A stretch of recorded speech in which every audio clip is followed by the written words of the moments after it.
So today we have another super exciting topic, and this is master manual mode. And we're just gonna give you 10 quick tips to get you started with manual mode. And as you all know, everyone is a photographer until manual mode. Comes I in, know, we have all been there. Exactly. Da, da, da. We have all been there. Like, I know, like, I personally avoided manual mode for a while before I went into this one. And once you get into this one, you never go back. You're like, this is a game changer. And this is one of the things that we all really need to learn, because this makes a huge difference. Huge difference. And it's actually easier than you might think at first. And don't worry, you will get there. And we're going to give you 10 tips to make it easier and give you some cheat methods to master manual mode like this. So, first of all, why is it important to shoot manual mode? So, as you all know, like as I told you before, manual mode is a killer and it's the game changer. So mastering manual mode will give you the skills to nail exposure every time, use your camera creatively, and shoot with confidence. And I really need to highlight this one here as well, that use your camera creatively, because you have way more options. Because at some point you get like technically challenged, you have a creative idea, I want to do this, but you can't because your technical skills are not there. So that's why it's the most important thing, like to learn manual mode. Yes. First tip would be that use autofocus. So obviously it all depends on your camera. So definitely check your camera settings there, because every camera is different. But here, for example, like definitely check for example, here is the Nikon option. So definitely check that you have the autofocus on, and focus is super important, because like if you mess up the focus, then quite often in the editing process, you can't do much. And that's why it's like super important to nail your focus. Like sometimes you can tweak on the exposure, but focus is the main thing. You can't edit this one out like that easily. Nope. So that's why like focus is super important, and a good photo need to be like super fixed there. So use your camera powers and definitely get the focus right. And then there are like different options. So you have a single point autofocus for full photography, and then another game changer that I really love is back button focus. And back button focus for me personally was like one of the most game changing things, because with this one you can focus like super quickly, and the camera doesn't take forever to focus. So that's why I started to use back button focus. So here, obviously we're not going to go into super details, so definitely check your camera manual, because every camera is a little bit different. But here I think like this one is like a super great start to get you started with focus in general. Yes. Another super tip is use the auto white balance. Don't start fiddling around with the white balances, because generally speaking, most cameras nowadays, they do a pretty good job with auto white balance. And if you shoot RAW, then you can always adjust your white balance in post-production. So you can make sure that your whites really look white and they're not like bluish or yellowish or none of that. That's the most important thing about color balance in food photography, that the colors need to look realistic for your viewer to get hungry and for your photos to be effective. However, white balance is also a creative choice, so you can use it to have a little colder style look or a little warmer style. So it's your choice, but use the auto white balance to start with and then fine tune in with the editing. So shoot RAW. Please shoot RAW. Like this is like so important. Even Gordon is saying it. Look. Exactly. Like even Gordon is saying like RAW. So, but yeah, like there's a reason for this one. Like you have to shoot RAW, because you will get more data. You have more editing power. Like, can you imagine? You have like another level superpower in this one, and best possible quality. And also like it's like the thing. Like for example, when I started out, then at first I started to shoot RAW photos, and then because every photographer was telling me like shoot RAW, and then the first thing what happened was that my memory card was full, and then I went back to JPG. So what happens is that please don't make this mistake, because I regret it like big time. And that's why, like, just get the bigger memory card and start shooting raw files and thank me later. Because at first you might even don't realize, but when you go years and years into photography, you're like, whoa, why didn't I shoot this one raw? And it's a game changer. And especially you have like more editing power, and this is like so important. So if you don't believe me, then please believe Gordon. Believe Gordon. Please believe Gordon. Yes, that's best advice. Always believe Gordon. Exactly. Okay, another super important thing. Yes, there's the editing and everything, but don't rush your photography. Only a fool rushes photography. Get the right exposure right in the camera. So as much as possible. A good thing about shooting food is that it's static. It's not going anywhere. So you can take your time to adjust the light and the exposure.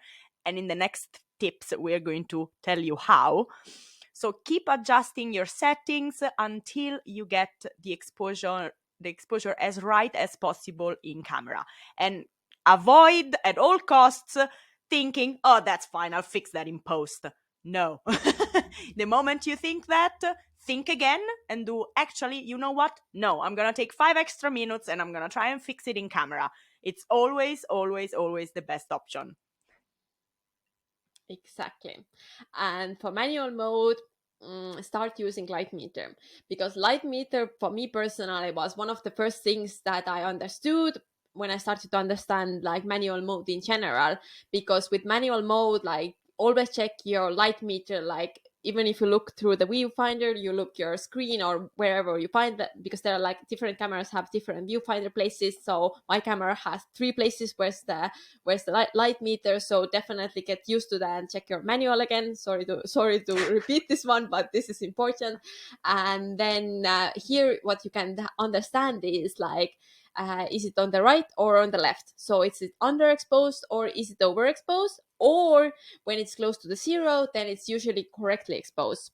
So when it's underexposed, then it's too little light and selection on the left. And when it's overexposed, then it's too much light and selection on the right. But also depends on the camera. Sometimes it's switched, so it's like the plus side is on the other one and then the minus side is another one. So definitely check your camera. And then when it's like close to 0, then it's correctly exposed. So this is like super important. So here you can see on the photo as well, when it's underexposed, the photo is like super dark, and when it's overexposed, then it's super light. So what you need is that you need somewhere in the middle. And sometimes it's also like super important to check your settings and check your light meter, because sometimes it's like, I don't know, it's for example a sunny day and then you can't see your screen like that properly. So that's why, like, always trust the settings, because on the post you will have more data and later on you're like, oh, this is like too underexposed, even though it might, like, at that moment it might felt like it was like, oh, it was like super good. So definitely check the light meter and work with the light meter and get friends with the light meter. Yes. And when you are trying to adjust your settings to get the light meter to stay on the 0, so to get the correct exposure, remember the light threesome. I call it the light threesome because it's funny. Remember the triangle. So you have the 3 main settings, which are ISO, aperture, and shutter speed. These 3 work together to adjust the amount of light that comes in your camera. So if you're changing one setting, you automatically need to change at least another setting, if not both, to achieve the right exposure. For example, if you increase your ISO to let in more light, then you need to either close your aperture or make your shutter speed faster so that you balance out the amount of light that comes in. So this is super important. If you change one setting, remember to change at least another one to compensate. And the 7th tip is that get a tripod and slow down your shutter speed. Like, please get the tripod. Like, please. This is super important. Super important. Because again, like when I started out, I was like, yeah, whatever. Like, I'm gonna save money. yeah, I'm gonna save money. Exactly. This is one of the main things that I also said. But tripod is a game changer, and especially on still life photography, like food photography, or even if you like use like high shutter speed, then it's like even better. So again, like tripod is the magic, especially when you shoot low light, when you want sharper photos, when you want to slow down your shutter speed. And so for all the better quality, tripod is your best friend. Yes, mine has a name even, Gerard. Exactly. Because he's my best friend. Yeah, exactly. So again, like tripod is your best friend, so definitely get a good one. Yep. And here's like another example, like that's what you can do with a tripod, especially even like high shutter speed or low shutter speed, and especially when the shutter speed is lower than 50 seconds, like for example on the right photo here, where it's like all the lemons, like this shutter speed is super slow. So here what you need is a tripod. When you do it on the like just with the hand, then you will have like camera shake there, and the photos won't be sharp whatsoever. And for example, for high shutter speed, like as you can see the flower here, like there's already happening so much and all the movements are there, so you don't want extra movement from your shaky hands. Like even if you don't have like super shaky hands, it's still shaking a little bit, and those like little details are going to make a huge difference. So get a friend. Yes. And here is a super cheat code to start learning about manual mode is you don't have to necessarily adjust all three settings, because cameras, the majority of cameras, check your manual. I know we sound like a broken record, but check your camera manual.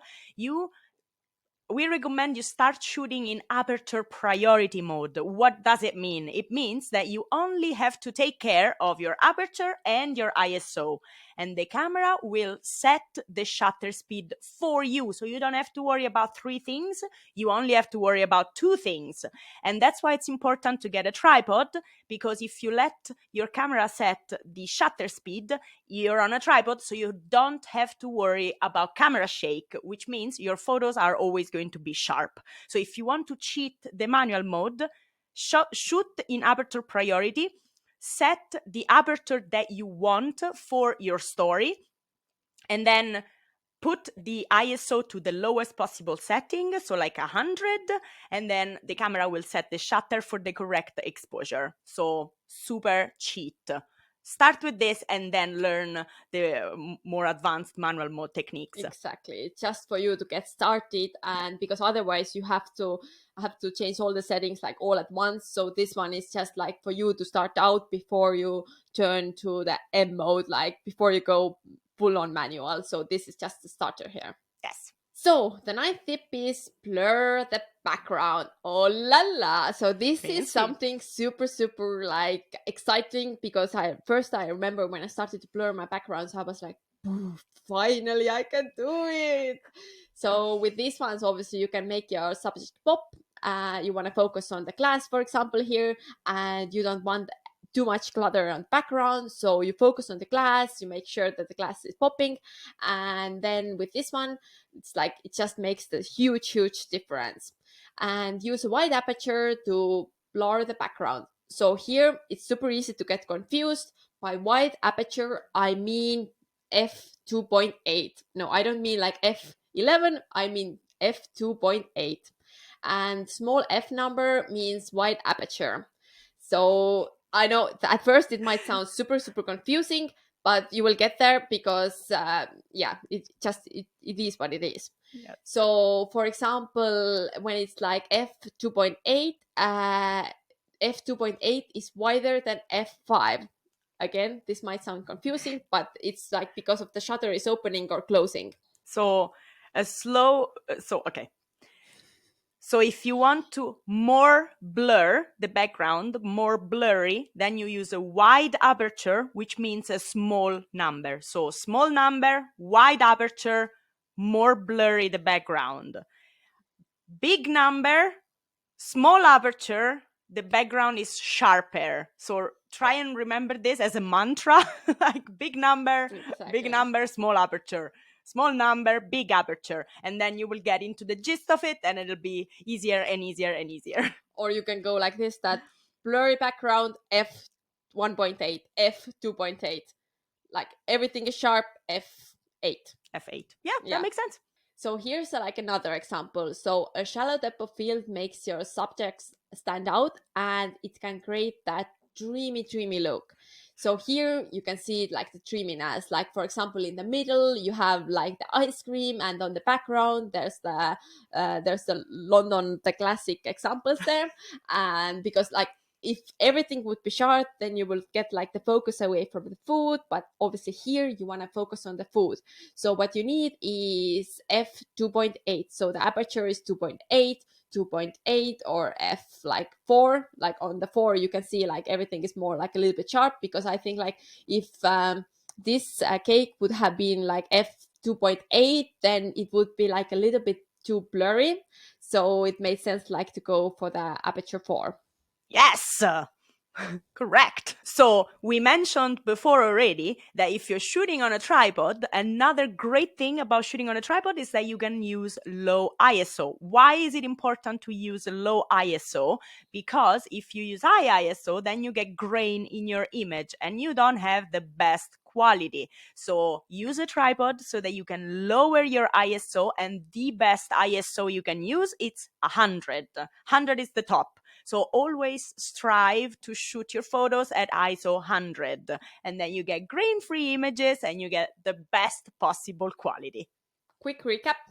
First of all, start using autofocus when you switch to manual mode, because autofocus makes your life a little bit more easier, and start with autofocus. Yes, and as well, use the auto white balance. So your cameras are really powerful. They can do a really good job with these auto settings, and auto white balance is a great place to start. And please shoot raw. Like Gordon is also like your friend. Then listen to Gordon. Shoot raw. Yes, and always try to get the right exposure in camera. Don't start thinking, oh, that's fine, I'll fix it in post. That's never good. Take your time and get the right exposure in camera. And to get the right exposure, use your light meter. Your light meter is your sensei, and always check your light meter. Yes, and when you change your settings, remember the threesome, remember the exposure triangle, ISO, shutter speed, and aperture. If you change one of these, you need to change at least another one to get the right exposure and to get the light meter to 0. And please get a friend. Get your tripod. Get your lovely tripod next to you always, and co-work with your lovely friend tripod. Yes, Gerard! And to cheat at manual mode a little bit to get started, use the aperture priority mode. There's no shame in that. I still use it despite years of experience, because it makes your job a lot easier, because you only have to take care of 2 settings and not 3. So start with the aperture priority mode. And blur the background with, for example, f1.8, f2.8. Yes, to make your subject pop. And for best quality in your pictures, use low ISO, so like around 100, so you don't get any grain. Unless you go for action shots. Yes, in which case, get a flash. Exactly. But yes, we talk more about this in our webinars. Congrats on finishing the video course, and we hope you found this one useful. There's so much more to learn, and sure, you can binge on all the free resources, but it's gonna take you a lot of time, effort, frustration, because you don't have any structure and any guidance. If you really want to skyrocket your food photography and take your skills to the next level, then check out our mini courses and check out our super active community where you can find ongoing support. Just click the link below and sign up.